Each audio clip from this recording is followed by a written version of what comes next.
시청자 여러분 안녕하셨습니까?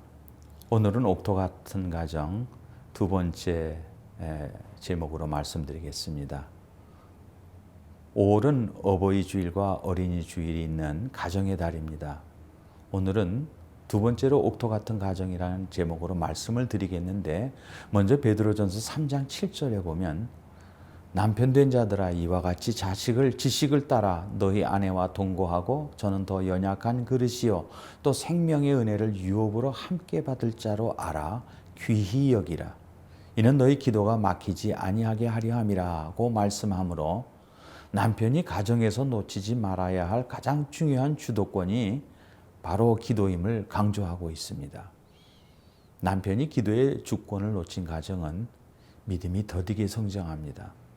가정의 변화를 받으려면 무엇보다도 남편의 믿음이 뜨거워야 합니다. 그러면 온 가족에게 그 영향이 골고루 미칩니다.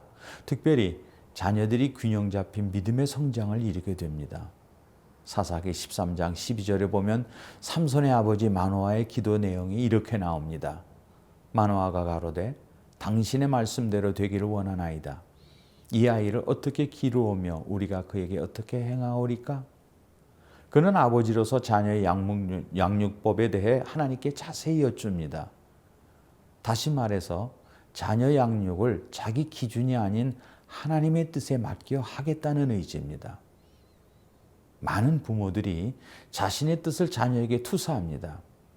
똑똑하다는 말을 듣는 많은 청년들을 보면 두뇌가 명석한 것은 좋은데 성경적인 가치관을 붙들고 살지는 않습니다. 자기 어머니나 아버지가 심어줬던 가치관들을 자신도 모르게 기준으로 삼고 있습니다. 하나님의 자녀로서 마땅히 지녀야 할 성경적 가치관보다는 단지 생존 경제 속에서 살아남기 위한 가치관을 배웠기 때문입니다. 믿음의 가정에서 자란 것 같은데 사는 모습과 그 세계관은 지극히 속됩니다. 하나님의 자녀로서의 생각과 삶의 모습이 보이지를 않습니다. 부모의 믿음이 잘못되었기 때문입니다. 마노아는 자기 자식에 대한 하나님의 계획을 먼저 묻습니다. 이 아이를 어떻게 길러야 하겠습니까? 이 아이의 운명과 사명은 무엇입니까? 라고 묻는 것입니다. 자식은 부모의 소유물이 아닙니다. 자녀에 대해서 부모는 어디까지나 청지기입니다. 우리는 다만 길러주기만 할 뿐입니다. 내가 내 자식을 어떻게 해보겠다는 것은 욕심이요 하나님의 능력을 제한하는 월권입니다. 먼저 하나님의 뜻을 물어야 합니다. 아버지, 이 아이를 통하여 어떻게 영광 받기를 원하십니까? 하나님 나라의 확장을 위해 어떻게 충성하기를 바라십니까?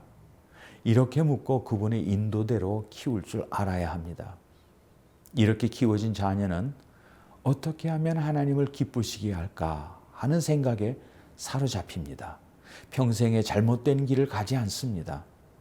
아버지들은 명심해야 합니다. 자녀들의 삶의 목적과 방향은 아버지가 심어주는 것입니다. 가정에서 기도와 사명 실천의 주도권을 잡는 아버지들이 되시기를 바랍니다.